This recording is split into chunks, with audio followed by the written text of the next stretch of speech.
Hey folks, welcome back. My name is Krishna, and in this video, you're going to watch me ink and color this particular People of Walmart piece. And I thought I'd keep it a little bit interesting by answering a few questions that were posed to me by folks that watch the channel. First question that I was asked is, what are some of the most important skills to have as a digital artist? That's a great question.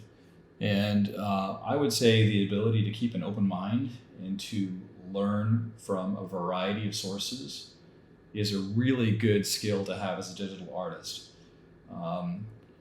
Learning more about the industry that you work in by reading trade publications like Imagine Effects Magazine, listening to various podcasts on drawing and animation that are out there. There's a lot of really great resources now, and it will help you navigate your own career and your development as an artist by looking at these resources. That, and I think just developing the attitude that you can be creative on demand. That doesn't sound easy, but you have to condition yourself to be that way if you're going to be working for clients. And then also be receptive to taking feedback and critique from folks, and not to internalize it or feel personally attacked when someone says something that can help you as an artist. And that's a really tough thing, because I think as artists we generally form attachments to any work that we create, and it's very important for us to distance ourselves from our work so that we can find ways of improving as an artist. That should be the goal. Next question that was asked is, what would you do if you were assigned a project that was outside your area of expertise? So this has happened on occasion, and there's that old adage, fake it till you make it. There's, again, so many resources and so many tutorials that are online. So I have to first of all think about what I'm comfortable doing and what I'm comfortable in learning. And depending upon the scope of work, the time that's going to be involved, and my own abilities to quickly learn it and pick up. I've had some experience doing that in the past, and I've always gained some benefit from doing that because it takes me out of my comfort zone, and it is kind of a fun thing to learn a new skill.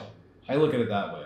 I'm not afraid of learning something new, and I think that's helped me out as an artist in my career. Next question that was asked is, what is your favorite time of day to create? The answer is really any time. Ideally, I like to work early in the morning if it's on a weekend, because it's quiet and I'm at my freshest in the morning after a good night's sleep. But sometimes I'll create in the evening after everyone's gone to bed, and it's my unwind time to close the night out. So generally speaking, the mornings and afternoons are usually consumed with, my day job, and also doing things with the family and all the other responsibilities that go along with that.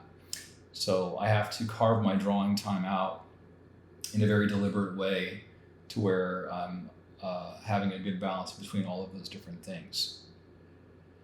And the last question I was asked is, how do you develop your art skills?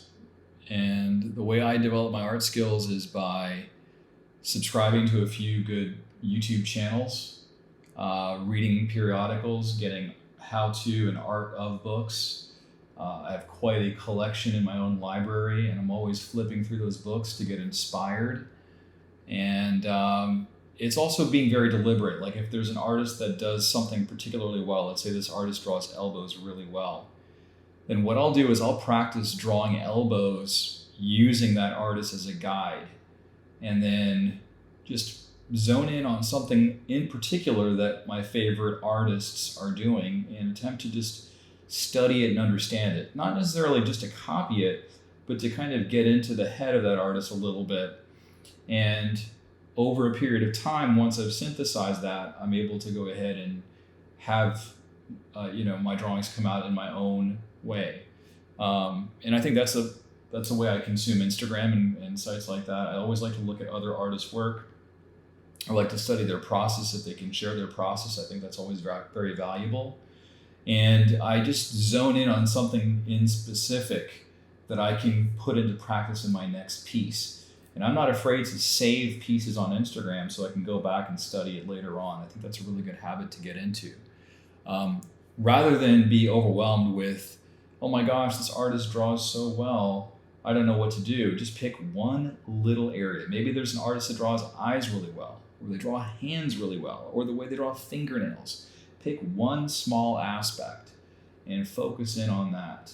And before long, after some practice and some study, you'll start to be able to invoke that particular aspect, on demand. The idea is drawing is really about observation. I've heard the quote that it's mostly 90% observation, 10% mark making. And really you have to, get used to the idea of looking at things carefully. Not just looking at it, but looking at what it's made of, asking yourself some questions, trying to determine the structure of the object. What are the large, medium, and small shapes of the object? These are all questions that I ask myself when I'm attempting to draw something that is relatively new. And as far as techniques go, again, the world is your oyster. With all the resources that we have available, I think it's very reasonable to be able to just pick a point and just start somewhere. That's what I'm trying to do with my channel. I'm trying to make digital drawing approachable and provide actionable tips that will help other artists out. And thus far, it seems the feedback that I've received has been largely very positive, and I'm encouraged to continue to create new content.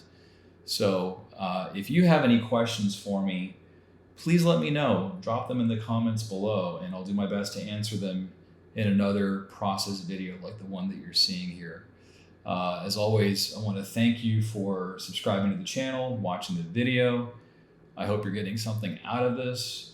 And let me know if there's any future topics that you would like me to speak about in an upcoming video. And then don't forget to drop those questions. As always, thanks for watching. In a few minutes here, or actually less than a minute or so, you'll see the final reveal. And hopefully it satisfies. And I'll just leave you with one more thought on this particular piece in terms of getting ideas. I always like to find ways of combining pop culture with reality. And in this particular case, I was looking at some photos from Earth's World.